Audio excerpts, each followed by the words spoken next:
말씀입니다. 로마서 16장 1절부터 4절입니다. 우리 함께 교독하겠습니다. 내가 갱그레아 교회 일꾼으로 있는 우리 자매 베베를 너에게 추천하노니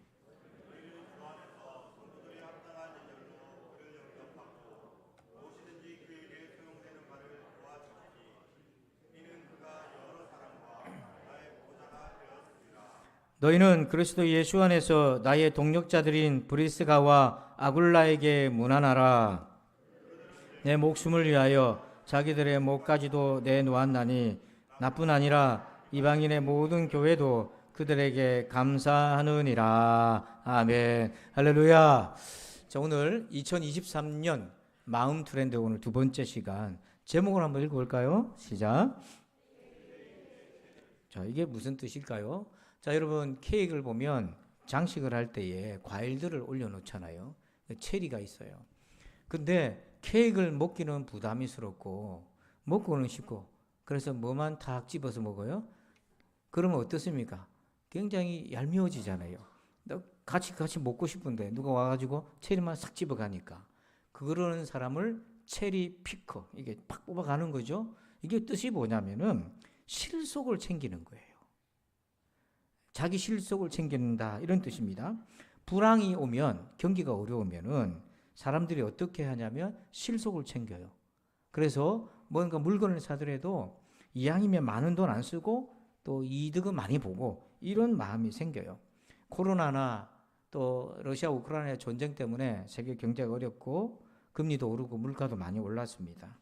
자, 이렇게 되면 성도들이 또 우리 모든 사람들이 경제적인 고통이 가중되죠. 이 불황 고통 지수라는 것이 있습니다. 불황이 되면 세대별로 고통을 느끼는 게 조금 달라요. 가장 많은 고통을 느끼는 세대가 20대입니다. 20대들이 30 초반까지 경기가 어려우면 그걸 많이 힘들어해요. 알바 자리도 없고 취직하기도 어렵고 많이 느껴요. 그 다음에 뭐냐면 60대가 불황했던 경기를 많이 탑니다. 마음이 많이 위축이 되고요. 그 다음에 50대입니다. 물론 다 어렵지만 이렇게 특별히 20대, 60대, 50대가 피부로 많이 고통을 느끼죠. 그러니까 사람들이 이렇게 경기가 어려우면 어떻게 반응하냐면 5가지 반응이 보여요. 첫 번째가 뭐냐면 불황 주시형이 있어요.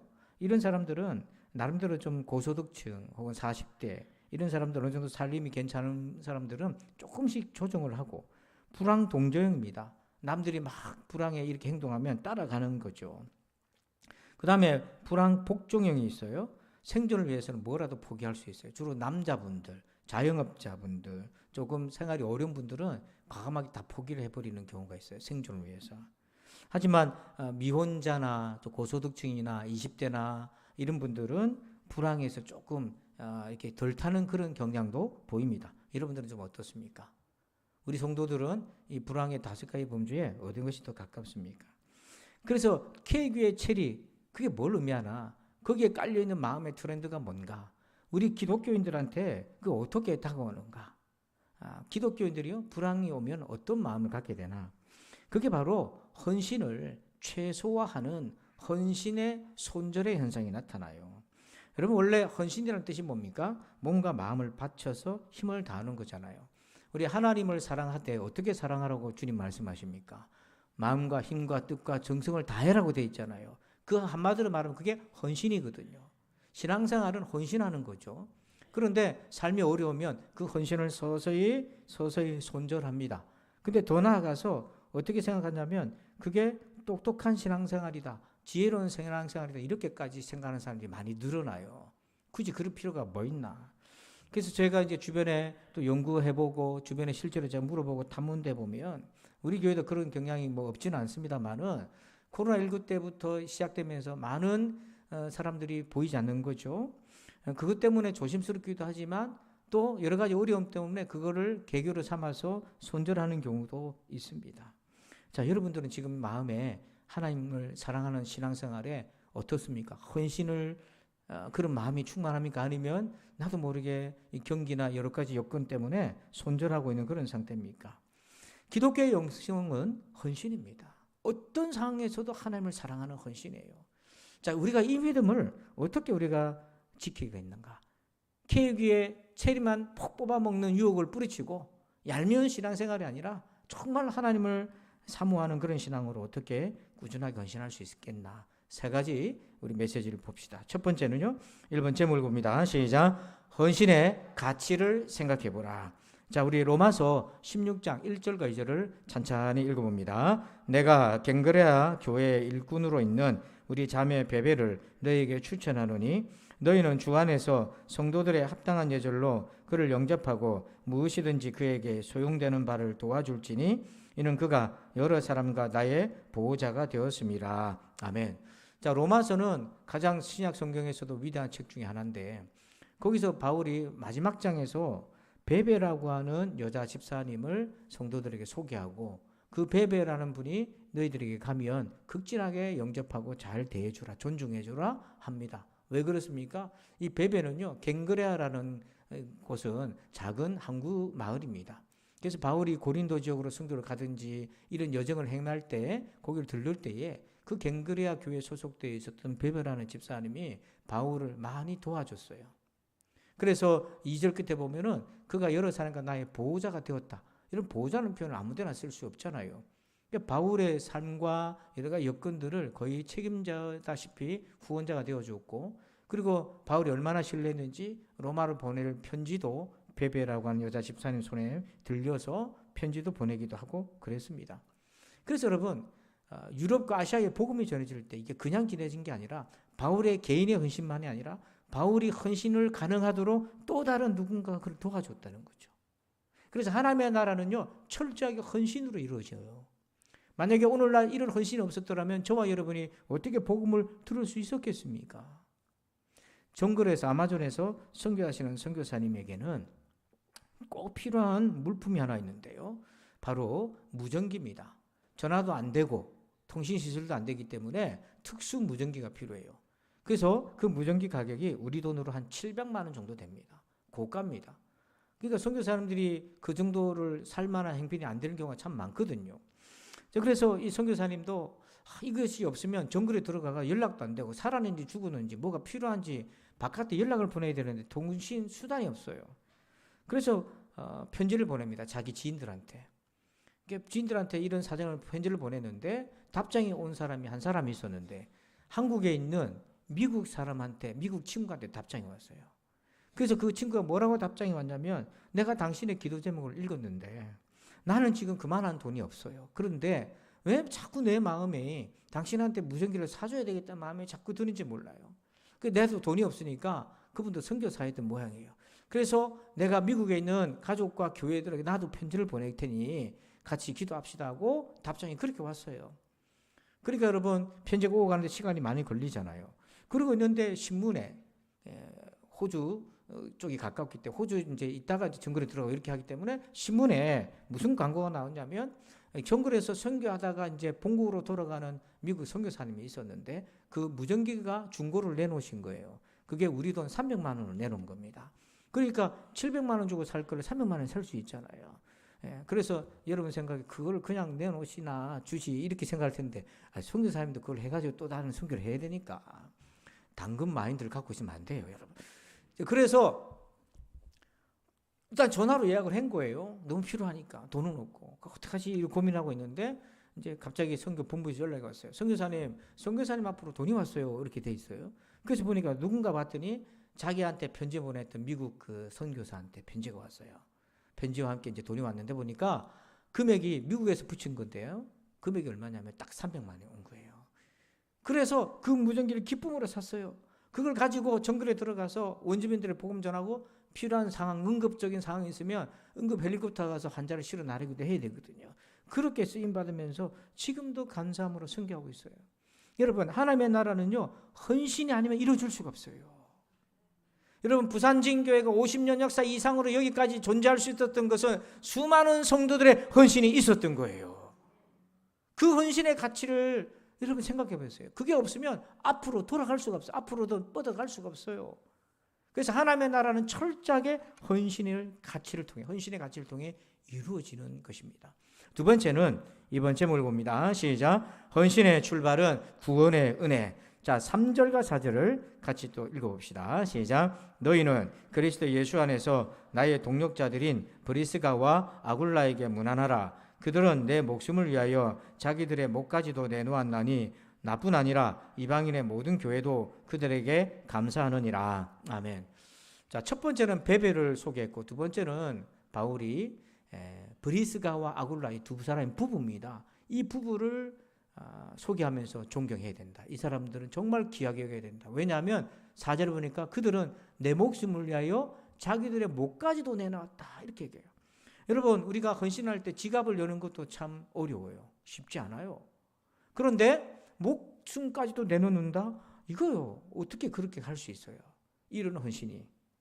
이 두 사람은 왜 바울을 위해서 자기의 목까지도 내놓는 정도의 헌신이 되었나? 자, 그 이유가 사도행전 18장 2절에 나옵니다.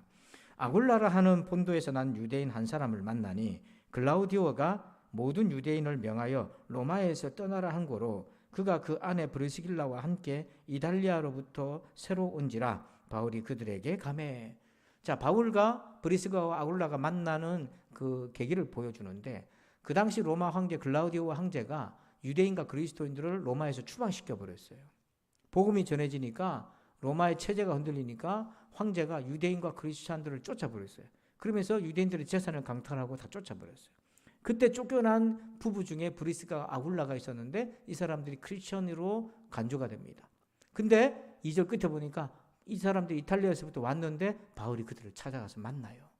이들은 생업이 같아요. 천막 만드는 생업이 같은데 바울이 그들을 찾아가 만나고 그들을 복음으로 양육을 시키고 더 견고하게 세웁니다.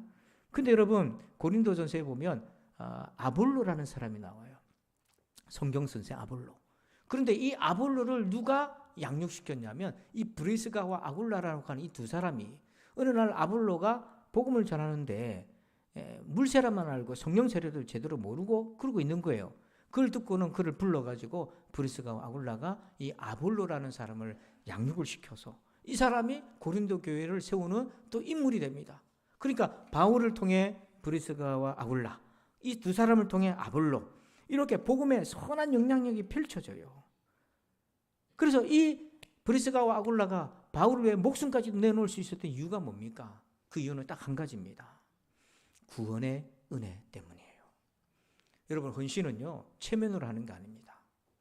내가 교회 오래 다녔기 때문에 혹은 사람들한테 인정받으려고 하는 것은 헌신이 아닙니다.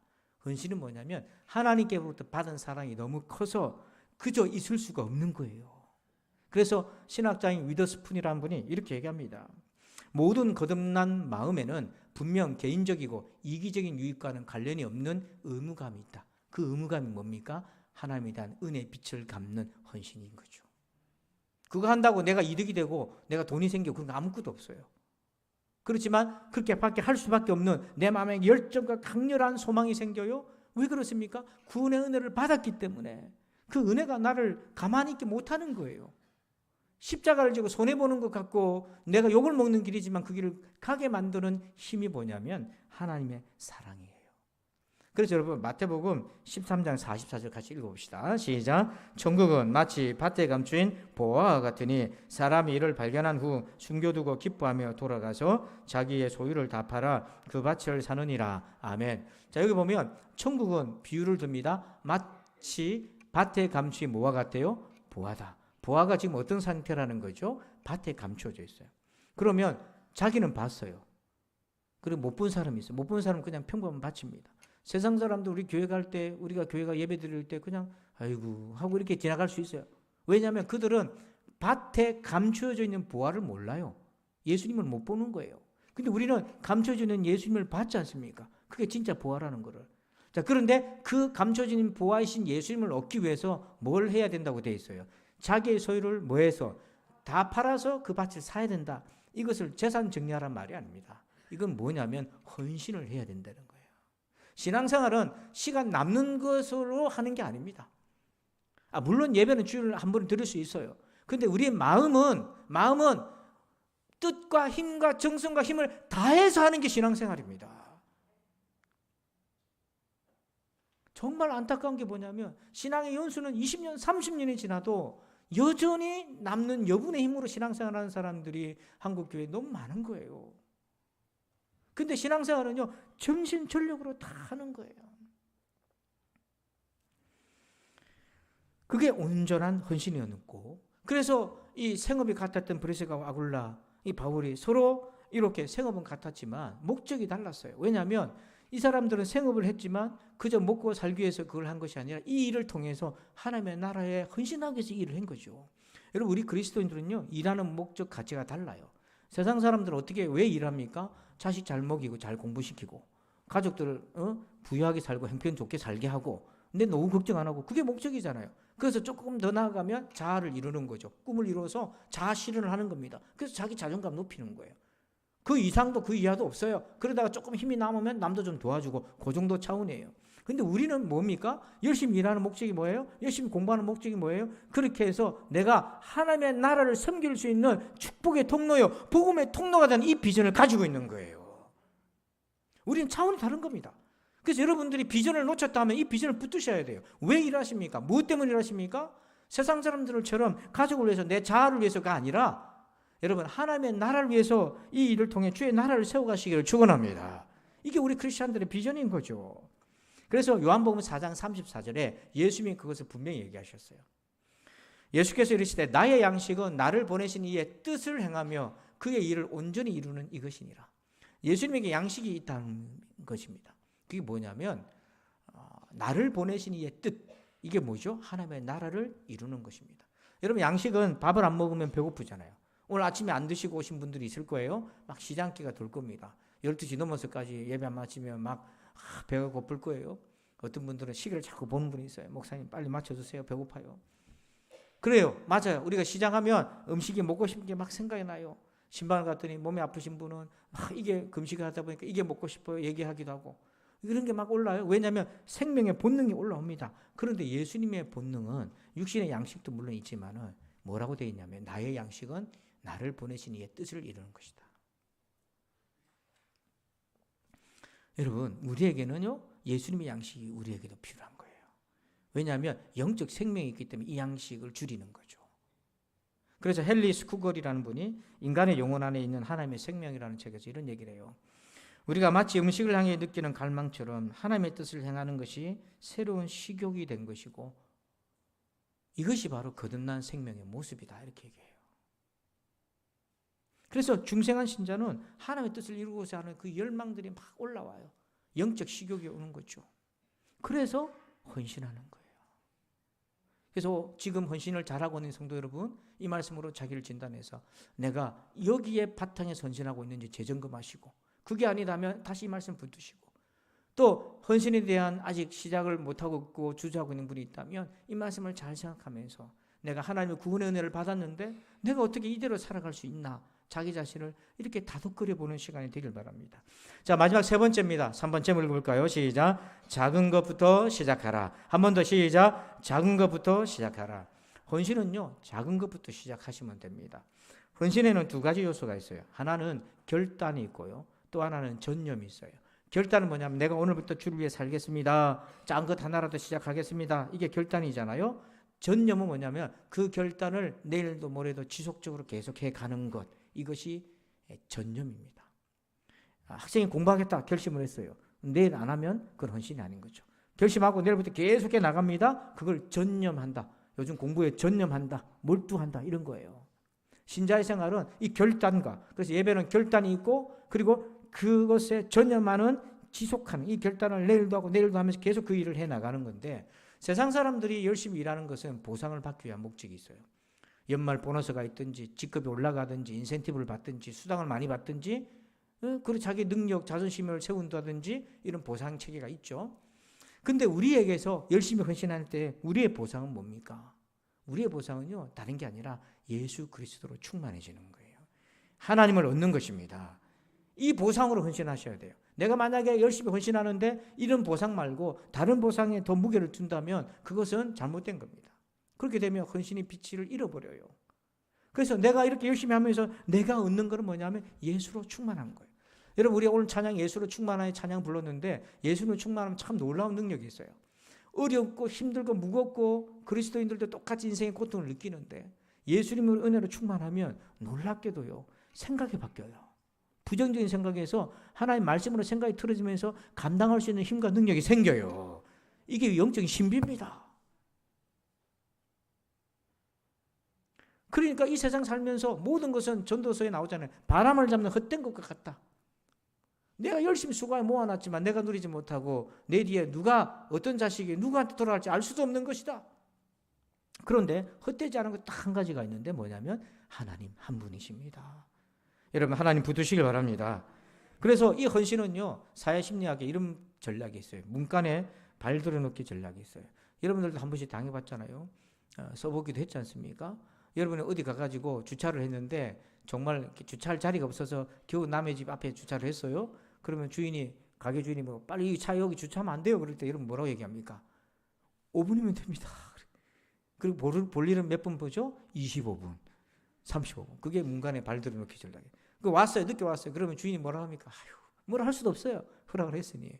저도 이제 그런 경우가 많아요. 교회 주차를 하다 보면 어디서 왔습니까? 어디서 왔는데 잠깐만 얼마나 걸립니까? 이분들 꼭 하는 멘트가 있어요. 10분이면 됩니다. 그것도 하기 어려운 분은 금방 옵니다. 나중에 제가 한참 일하고 오면 1시간이 지나도 그대로 있는 경우가 많아요. 헌신도요, 작은 것에서부터 시작하세요. 여러분 눈사람 만들 때 첫 번째 원리는 손에다가 눈을 이렇게 뭉쳐서 주먹만하게 만드는 것으로부터 출발하죠. 그걸 굴리면 커다란 눈사람 만들 수 있어요. 헌신을 처음부터 여러분들이 크게 하려고 하면 그 무리입니다. 작은 것부터 시작해요. 그래서 구약 성경에 제사 지낼 때 제물을 반드시 드리잖아요. 그건 하나님 앞에 오는 예격상, 예절상, 영적 예절상 예물을 드리잖아요. 근데 형편이 저마다 달라요. 어떤 사람은 소를 드리고 어떤 사람은 양을 드릴 수 있지만 가난한 사람은 그렇게 못해요. 그때 가난한 사람들을 위해서 이렇게 얘기해요. 레위기 14장 30절에 한번 읽어봅시다. 시작. 그는 힘이 미치는 대로 산비둘기 한 마리나 집비둘기 새끼 한 마리를 드리되. 아멘. 비둘기는 가장 값싸고 누구나 할 수 있는 그런 이 제물인데 그 앞에 제목에 30절 앞에 뭐라고 되어 있습니까? 그는 그다음 뭐라고 되어 있어요? 힘이 미치는 대로. 내가 여건이 안 되니까 안 하겠다가 아니라 여건이 부족하면 부족한 대로 거기에서 최선을 다하라. 그게 성경의 예배의 자세예요. 헌신의 자세예요.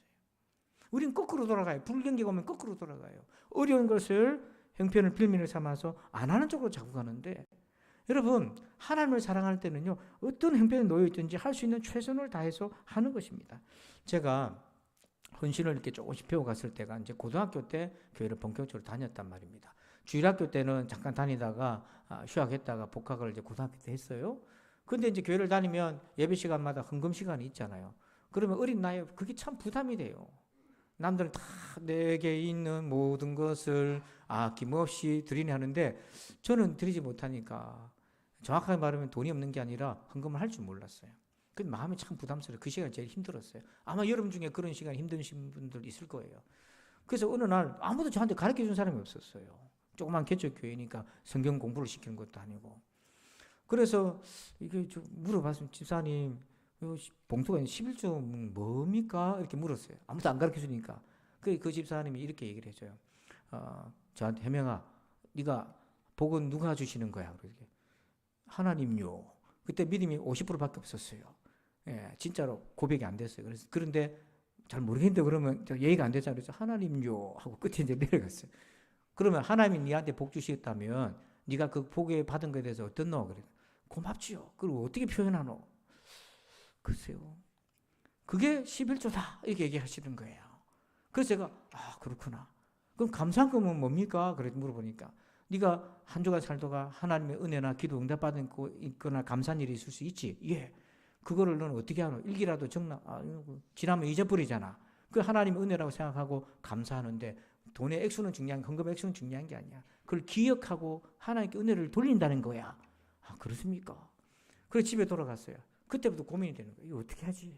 이제 들었으니까 결단을 해야 될 거 아닙니까? 하든지 말든지. 용돈이, 고등학생 용돈이 얼마입니까? 그 안에 그때는 한 5천 원 받았나요, 제가? 이거면 떡볶이야, 오뎅인데. 이거면 오락실에 가서 게임이 한 2판. 이 생각이 왔다 갔다 하는데 자꾸 마음이 괴로운 거예요. 그래, 그냥 그 다음 주도 그냥 가고 몇 주간 너무 괴로웠어요.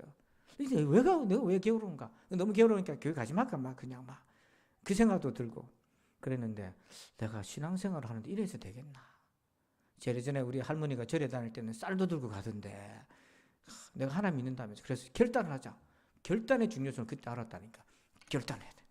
그래서 5,000원 용돈을 받아가지고 슈퍼 앞으로 눈 감고 지나가고 오락실도 눈 감고 지나가고 그대로 가지고 봉투에 줘가지고 딱 드렸는데요. 그 헌금함에 딱 넣었는데 마음이 어땠냐면 너무 기쁜 거예요. 그 왜 기쁜지는 몰랐어요. 이게 무슨 마음이지? 그러다 보니 그 다음에는 감상금도 적어서 우리 아버지 엄마 구원받게 해주세요. 또 고3이니까 대학교 시험도.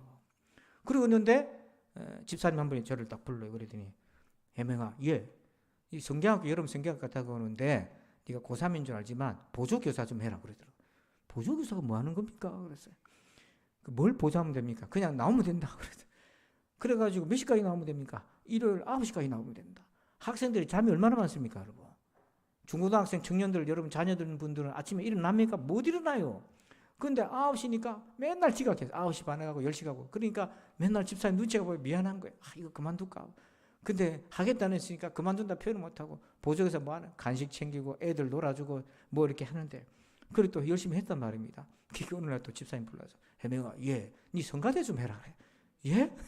성가대요? 나 노래 잘 못하는데 그 아무나 하면 된다 들어라. 그래 했는데 4부로 부르는데 그게 익숙합니까? 성가인데. 근데 집사님 한 분이 소리를 음정은 잘 못 맞추는데 소리가 되게 큰 분이세요. 테너인데. 그러니까 제가 잘 틀리니까 묻어갔어요. 입만 크게 벌렸어요. 입만 크게. 네 소리가 안 들린다. 입만 크게 벌렸어요. 그러다 보니 소리도 내고 성가대도 했어요. 칸타타도 하고 개척교회에 10명 앉아서 그렇게 했어요. 그리고 이제 어느 날 제가 집에서 이제 심심해서 기타를 독학을 해서 배웠단 말입니다. 그 저보러 혜명아, 네 찬양팀 좀 해라. 예? 네 기타 치를 줄 알았죠? 아니 미안합니다. 표현이 조금 촌스러워서 저 후루꾼데요. 그러니까 줄 하나 잡고 띵띵치고 하는데요. 그래. 괜찮다. 그거 지금 기타 치는 사람도 없는데. 그래가지고 시키니까 또 나와서 했는데 얼마나 창피스러운지 얼굴이 빨개. 지금 말할 때도 얼굴이 빨갛네. 그래서 차는 악보는 보이도 안 하고 기타는 줄도 보이고 막 이렇게 하는데요. 정신 하나도 없는 거예요. 뭘 했는지. 근데 참 신기한 일이 있더라고요.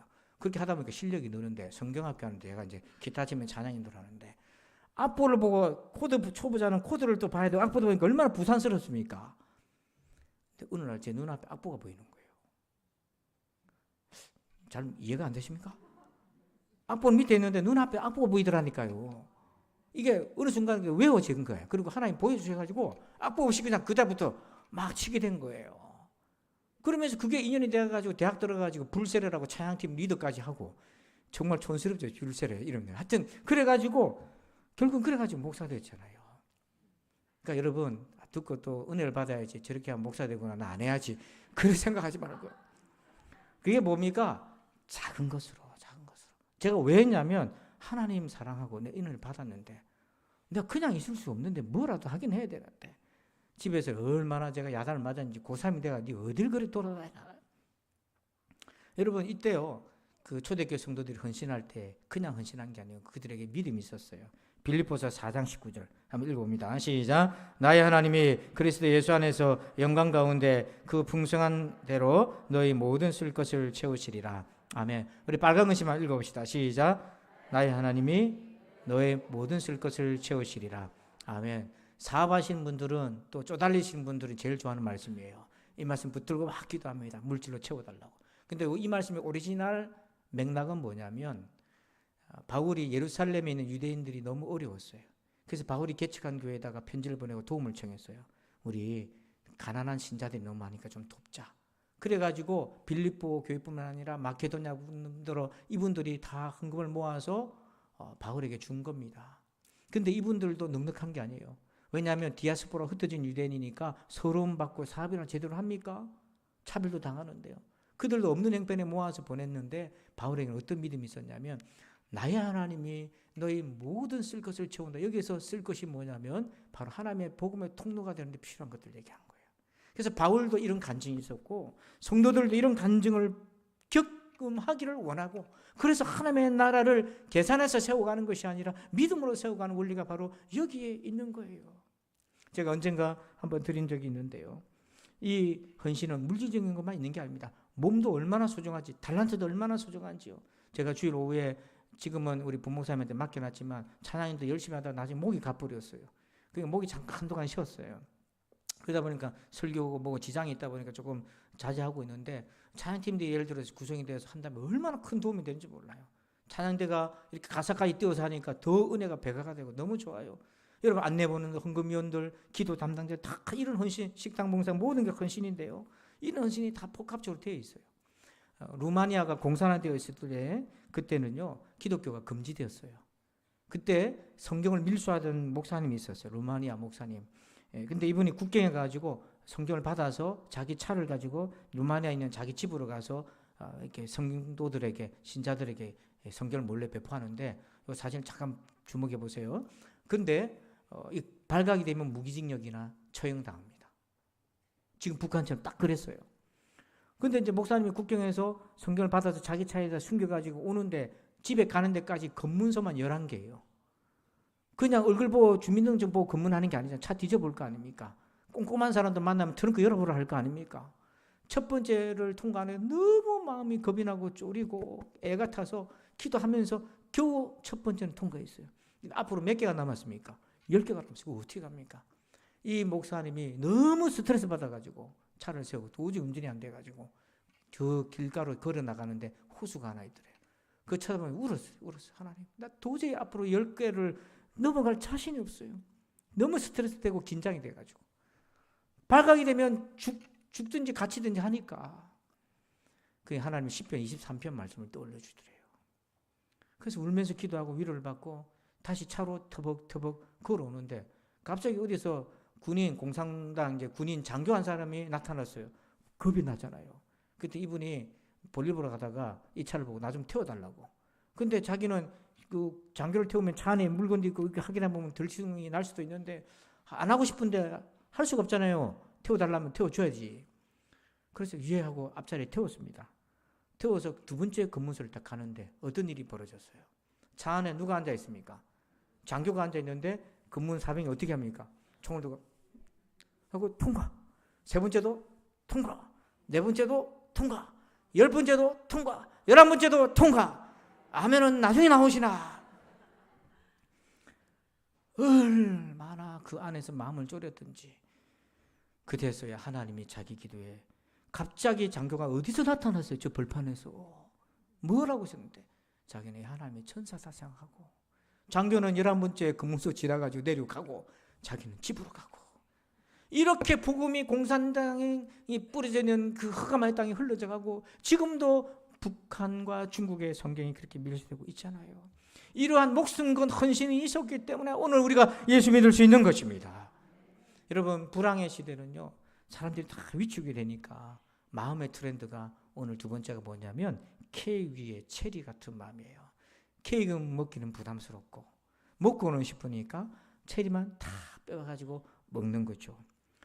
그걸 영적으로 보면 얄미운 신앙생활, 어떻게 보면 이속을 챙기는 신앙생활일 수도 있고, 혹은 헌신을 손절하는 경우도, 멀리하는 경우도 있습니다. 그래서 딱 기본적인 것만 예배생활만 하는 것일 수 있어요. 근데 제가 목회자 입장에서 그 예배생활만 하는 것도 저는 참 고마울 때가 너무 많아요. 왜? 그것마저도 지키기 어려운 게 많거든요.